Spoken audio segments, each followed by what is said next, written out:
Look, I'm killing it, man.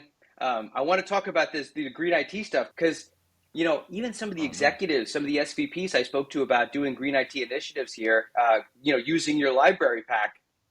It's so funny, right?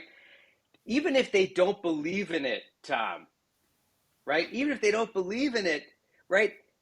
Saying that they're not for green IT is like saying they hate puppies or they hate kittens, right? You even if you deep down inside could care less about the planet, or if you don't believe in global warming, and even if you don't believe that man is impacting the planet, look, settled science is saying the Earth is getting warmer.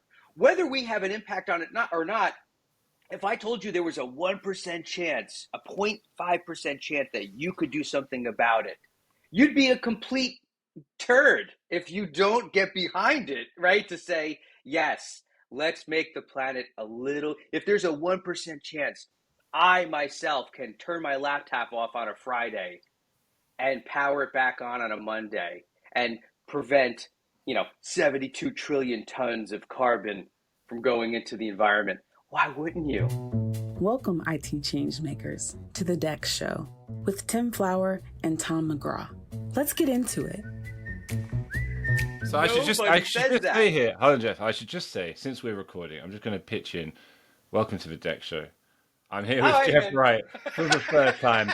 Third time lucky. We don't stand on ceremony with Geoff. We just roll right into it. You may have noticed, however, but we are Timless today because Tim is recovering from a hopefully mild case of COVID. He is, last time I checked in, on the mend, and I'm sure by the time this comes out, I'm sure he'll be all better. But welcome back, Geoff, and you're just telling me something mightily interesting about green IT. So you go into the room, and you say, "Who wants to save the planet?"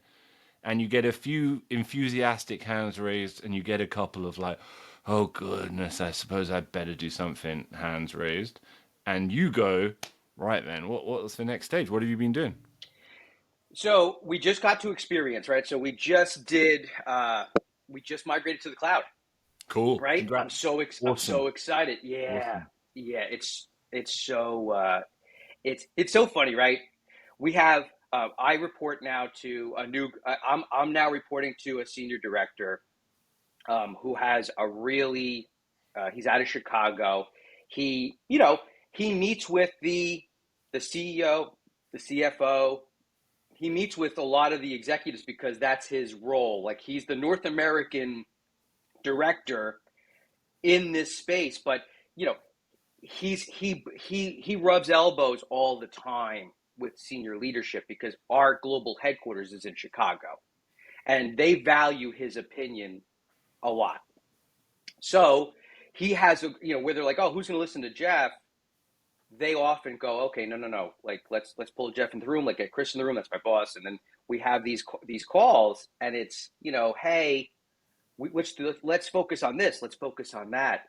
And the beauty of going to experience on the web, or in the cloud, nobody needs to come up with what to focus on. It's like color by numbers, right? It's like let's paint Picasso. Well, number one is the red, and that beautiful hot bar on the right hand side. Even with our MSP, they go, "Well, hey, we're gonna hard drive space this." I said, no. Number one says login times. And those are long, and those are compared to other people in our space. We need to focus on that. If the platform is telling us, and you guys do a way better job than we do, we make cookies, digital experience is your company, right? You guys live and breathe it. We make cookies and chocolate and cream filled desserts. So when I look, number one is login times and number two is Outlook, right? It's very simple to just say, it's not me, it's not us, it's not our internal IT. This is what the platform is telling us. This is what it does. This is what we focus on. Stop giving me ideas. There's no ideas needed. The ideas are right here. Let's focus on the login times, Outlook, and now we have AppX, right? So we're looking at our internal intranet, ServiceNow instance, all of these things that are coming up on this, on the hotbar. Or on the, whatever you want to call it. I call it the hot bar of all of the things that the platform is seeing, And then I tell the service desk and the EUC guys and the OSS guys around the world, by the way, this is a global thing. I tell everybody that two things. One, everybody has to get certified. We've been hammering your website to go to community and to go to the training. And I said, look, everyone needs to take the training. Amazing. Don't even look at don't look at the console if you have no idea what you're looking at, because it takes not an epiphany, but it takes enough time to understand that NextThink isn't about a troubleshooting tool. It's about getting to the proactive piece. Mm-hmm. And a lot of the OSS guys that are used to whack-a-mole, they go, oh, this guy's having issues. Let me put in his machine name. Mm-hmm. I'm looking at it. Oh, it looks like he has, his memory's maxed out. He must have a memory issue. No, it may be an application that's impacting it. It could be a driver. It could be an audio driver. It could be so many different things. Mm-hmm. And I do this kind of, proactive training. I go through, once everybody gets the certification, I'll ping them. I get a small group and I say, hi, what did you guys learn? What do you see here? How can I help you? What do you know about the console? And a lot of the guys and girls and people, they will say, Geoff, I had no idea like this, it's like a beautiful mind. Oh, it was this, but really this, but really this. And here's the root cause. It was an HP audio driver that was causing it. Mm-hmm. And interestingly enough, we've had this prior where we've put in a change request, we've updated, we've patched, we've pushed a new product or a new platform. And all of a sudden, the same people that for years, let's say a year or so, have said, we have had people that have had the same screen 2 or 3 times a week, silent sufferers that just, it reboots their machine. They call the service desk tries to fix it. They think they fix it. There's no continuity to anything. And what happens? It happens again and again. Right. And what do? They don't call the service desk anymore. They just say the hell with it. And for me, I just go, well, let's do this. Let's find the root cause. We fix it. I've had technicians call me and go, we've had people calling in about this on site. I know for a fact there's people that don't even bother anymore, and they don't have the issue anymore. Like, this is incredible. And I'm like, yeah, that's how this works. Amazing. We don't just randomly throw darts into the air. We focus all of our energy on 1 or 2 things and say, looks like it's an HP audio driver, or it looks like it's this. I put in the global change request. We deploy that fix, and ta-da. And it's interesting because we're a super duper duper globular company, man.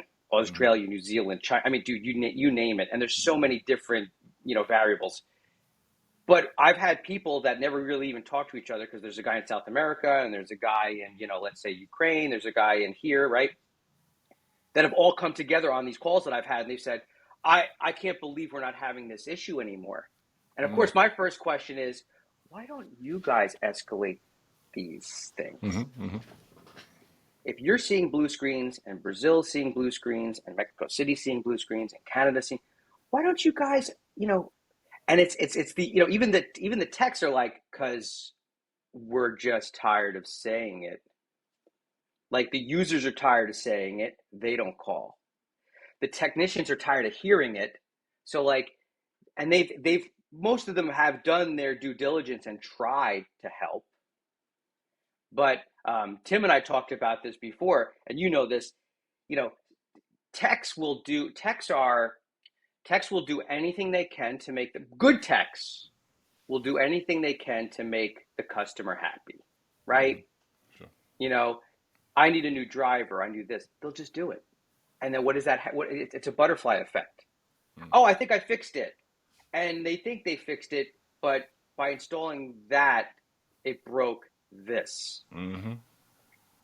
So, yeah, man, I am so excited to be on Experience. I am so excited to have AppX, and I am so excited to now be able to look at this thing and have a North Star metric to just say, nobody internally in IT needs to come up with a list of things to focus on. It's right here. That's incredible. Great commendation, Geoff. I love it. But I still want the completed picture with Green IT though. So you got the you're deploying it. Where are the gains? What are the immediate measures? So we're going to start with an engage campaign. It has to go through global comms. We're going to use your library pack for Green IT, but it's going to start with the communication of kind of a blended mental wellness / CO2. Turn your laptop. Did you know? Yeah, turning your laptop off on Friday. Amazing. Yeah. And now we have 100,000 endpoints, right? We have 100,000 endpoints. We have 50,000 using NextThink. That's a big, I think the calculation and I'm working with one of your colleagues. The calculation is it's quantifiable. It's enough to say, if we do this and we lead the world, and who knows, maybe you and some other people within other companies and other businesses, if every company around the world that was large, big, small, it doesn't matter, did this, it would put a dent, right, in energy consumption and energy costs. And Lord knows, I mean, we were even talking about, because of the UK and Germany having electricity be 600% higher, and everyone's electric bill is going to be $4 billion come October, right? We thought about, why not entice people with saying, save the planet, give yourself a mental wellness check, and give your electric bill a break. Your UK bill is going to be $4 billion next week. So they're currently working on that message in a casserole to have an engage pop-up give that message. It's a big message, save money, save the planet, save yourself. I like it. It's all one thing. It should probably be save yourself, save the planet, save some money. But some people really think with their wallets a lot. So I offered up those three things, the 3 S's, and hopefully the global communications comes up with a very tight communication, and we're gonna, as soon as we are ready, which will be probably around back to school, so within about 4 to 6 weeks, we're going to launch that, and we're going to keep a really close eye on the dash. No. I'm just going to tell people, guys, does anybody raise your hand? Do you know why the dinosaurs really went extinct? It was CO2. It was laptops. Yeah. All the dinosaurs on their laptops. That's actually what happened. Yeah. T-Rex, Triceratops, they were going to work, and boom, planet just cooked itself. So I'm going to be very, very, very conservative, because I do believe there will be and has been some case studies around how much CO2 and other greenhouse gases can be not emitted into the atmosphere by being very proactive on not using your laptop over the weekend, power settings. A lot of people, we fortunately have it set so that nobody can really mess with it, but our settings could probably be tweaked where, the latest i7 with 16 gigs of memory doesn't necessarily need a profile user to have it, maximum performance, lowest battery. I don't think everyone, needs to have all of their settings maxed out. Mm-hmm. But we'll see, right? We'll see, because we kind of had like a large brushstroke of, hey, let's just turn everybody's set power settings down to lowest power consumption. And we have, because of the chip shortages, as the rest of the planet, right, and not the deepest pockets in the universe, we're a company that is very, we're probably in the middle. We get i5s, some of the i5s had 8 gigs, the new ones, right? We still have machines in the environment that probably still have an i5 with 4 gigs. 6-year-old, maybe 5-year-old laptops that are still, just cooking around because it's a very remote site. I'm sure you're familiar with, we have offices in Venezuela. There's certain countries that we actually have to have, if no one's aware of this, there's certain countries that don't allow you to import. Like you can't ship a laptop straight up into, Venezuela and certain there are other countries that I can't remember the names of, but there's Middle East countries too, where they have to they have to ship the parts basically. Sure. They have to ship the parts, and then they have a guy basically assemble a laptop for people because you're not allowed to import certain laptops and hardware. There's also people that it's just the world is a weird place sometimes. Politicians do weird things, and taxes and imports and exports, and you have to try your best to get this, get the hardware spec, get the profile spec. There's, it's just, it hurts my mind sometimes to think about the data that you have to really come up with. But we still have some very old laptops in our environment.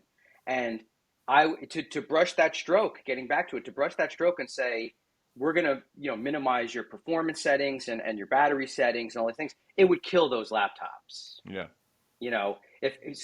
And Nexthing can do it, but, we don't know what the recipe is yet. Is everybody with an i5 and 8 gigs of memory, they're the ones that should have performance max. Yeah.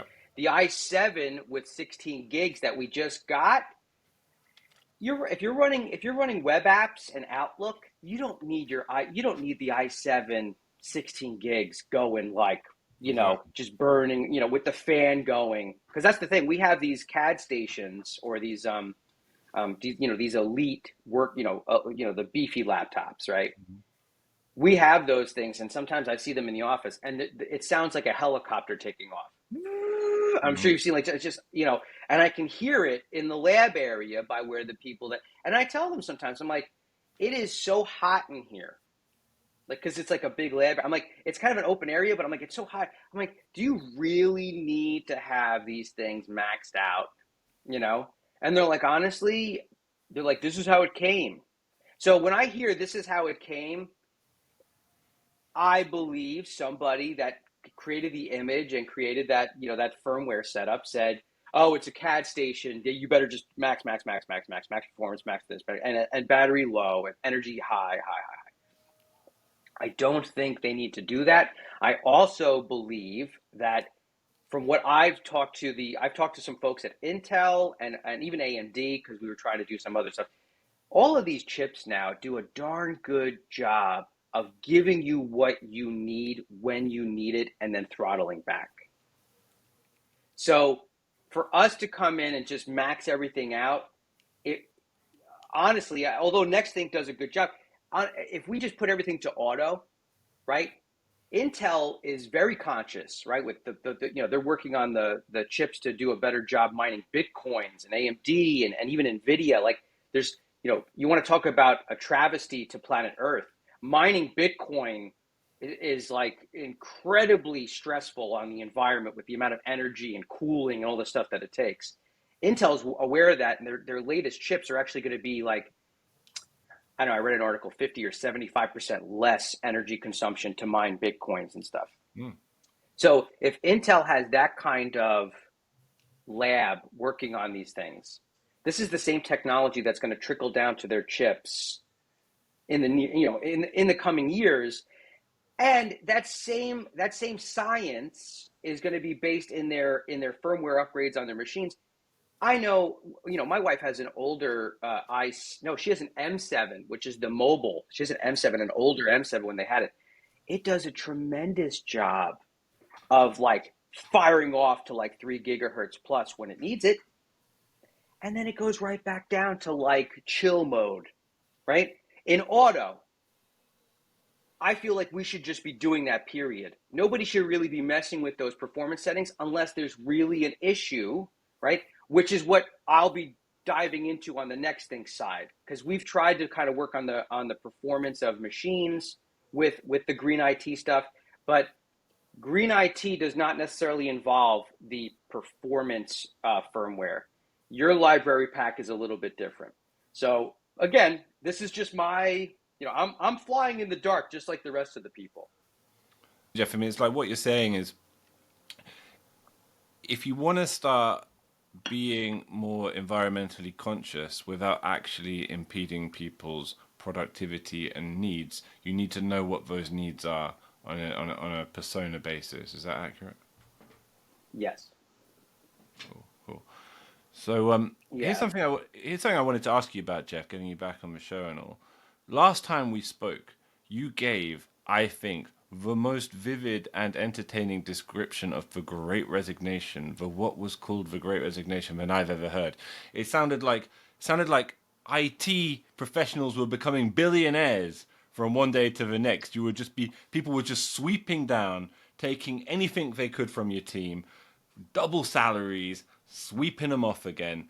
And I wanted to know how that had panned out, first of all, and if you have any perspective on where people have landed, how they feel about where they've landed, and where we go next. Both in terms of as professionals, as an economy. What is your overall reflection on the intervening period, Geoff? I do believe, from what I've seen, there's a lot of people that are getting still insane offers as of today, right? Mm-hmm. I also see there's been a handful of people that have done what we've all seen, this boomerang effect of they left. Mm-hmm. They realized that, where they went wasn't great. Or what I also see is people that are in bummer places, they leave for a reason. Then they hire somebody, and that person that thinks it's going to be Shangri-La, it's not. The good news is a lot of people have come back. Not a lot of people. I've seen a few people come back to Mondelēz. But here's what stinks. I wish leadership would just understand.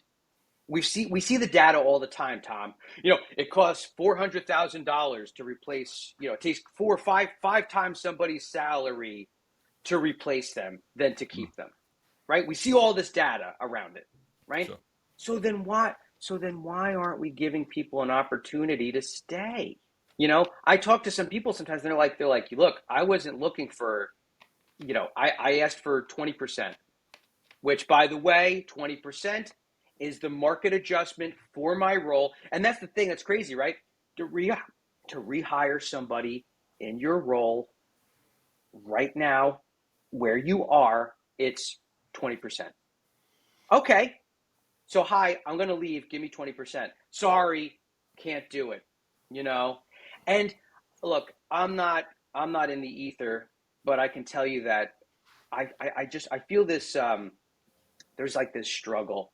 And I don't know if it's, if we gave Tom 20% and he tells anybody that we gave him 20% to stay, mm-hmm. it could be like a virus where now everybody at the company now wants 20%. I'll never tell. Just a message to my management. No one will know. No one will know. I mean, and that's there's ways around it. Sign something. Here's an NDA. Right? Tom, we're going to give you 20%. But if we find out that you're in breach of this contract, right? Who wouldn't? Yeah. Who wouldn't? Yeah. I won't tell my wife. Last on the list. Hey, that's right. We're going on vacation. Where's all this money coming from? I don't know. We're going to your hat. Don't worry about it. We're going on vacation again, right? Sign the NDA. But sign the NDA. There are people coming back. I do think, in the States at least. Actually, we have a gentleman in Poland. I mean, people are on the move. Great people will always be in demand. People that can energize and mold their ideas to people that don't necessarily understand it are always going to be in demand. The people that I believe are worried about being laid off, maybe their positions are being pulled back. From what I can see, they're very specialized or they're very vague roles, right? I'm a Python, SQL Turbo engineer. Okay, what else can you do? Well, that's what I do. I'm a Python developer. I'm a SQL developer, or I'm desktop support. I do desktop support. I'm a networking person. People that have a very narrow, specialized skill set, I have seen struggle a little bit. And, this is just in my circle who have said, everyone says everyone's getting these big bumps, but, I've been looking for, months now and no one's really interested. And it's usually, I try to mentor. Look, there's some people I truly love in this business, and a colleague of mine that I've hired 3 times, who's now way above me, right? He's now he's a really senior person or he's a senior director at a school, and he tells me all the time. He's like, it's all about what do you have to offer? Are you taking training? Right? These networking people, like these it's just, what are you doing to improve yourself? Are you taking any of these LinkedIn things? LinkedIn training all the time. So a lot of the people that don't see the golden, these golden opportunities coming to them where they feel like the recession is here. I feel like they're still kind of in a funk, and they're not presenting themselves or continually learning on new things, Every day technology changes, keep going. Great point. And I mean, to close the loop, right? If people are becoming anxious or insecure in their positions, what better skill set than the kind of proactive abilities you described at the top of the conversation, right? I mean, this is the kind of suite of skills that is going to become increasingly necessary in the next few years. Am I wrong? Do you agree with that? I do agree. I will tell you, experience. A lot of the people I mentor or reverse mentor, I mean, a lot of the people that I love, that I want, there's a lot of people that are on the good team, the positive team, they're on the best team, right? They're on the right side of history with a W. The right side of history. And Tom, you're in that group, by the way. You are. Man. Thanks, bro. There's people I love working with, and there's people that I love helping because I want them to win. I want the good guys to win, right? I want the good guys to win. Green IT, what do you guys think? Lord Vader, oh, it sucks. The Emperor, the Lord Business, right? All of these people, the bad guys in Harry Potter, I don't know their names, but I mean, all these guys, Harry Potter, all of these people don't seem to understand that experience. My friend, my colleague, my good friend, everybody starts talking about experience now, and it's so cool because he actually, him and I actually had a call yesterday, and he was like, Geoff, because of you, whenever they say, hey, we're going to be upgrading this, or we're going to be upgrading that, or we're going to be doing this, the first thing he says is, how does that impact the experience? And these are all senior IT people, right? I mean, he reports to the CIO, and dotted to the CEO. They all look at him like he's crazy. Right? He's like, I don't know. He's like, they're like, no, we're upgrading the circuit, for less hops to AWS, or we're paying for the Azure super package. Okay. Was that a problem? Was there a lot of complaints with latency to these platforms? And everybody looks at him like, well, no, but Microsoft called us and said that the Azure Deluxe package, right? The Azure Deluxe package is necessary to be super awesome. And he's like, yeah, but no one's complaining of latency. No one, so you're going to waste, $500,000 on upgrading all of this stuff. And, he gives them, and he's only been there now maybe 4 or 5 months. He's always saying, how does it impact the experience for the employee? How does it impact the end? And it's awesome. I do. And it gives people the understanding of IT has been working in a silo for so many years. I spoke to another colleague of mine at another company that I won't name. And I talked about a great analogy for me is when you have an MSP and you have SLAs and there's a breach of that SLA, and I might have mentioned this before, but it's a great analogy because it gets people to understand if there's a breach and the company says, yeah, we breached, we owe you $50,000 credit or $100,000 credit for having that outage longer than 4 hours, right? That $100,000 goes back into the IT bucket, and it usually gets everyone gets a new iPad, or everybody they put that $100K in the back into the budget, and they use it at the end of the year for something like, oh hey, we got an extra $100,000, let's get headsets, right? And I said, why are we doing that? As soon as we have an outage, as soon as the SLA is breached, employees, end users, right, customers, they're the ones that were like, wow, Teams was down. I'm sure you guys saw that, right? Teams was down for an hour.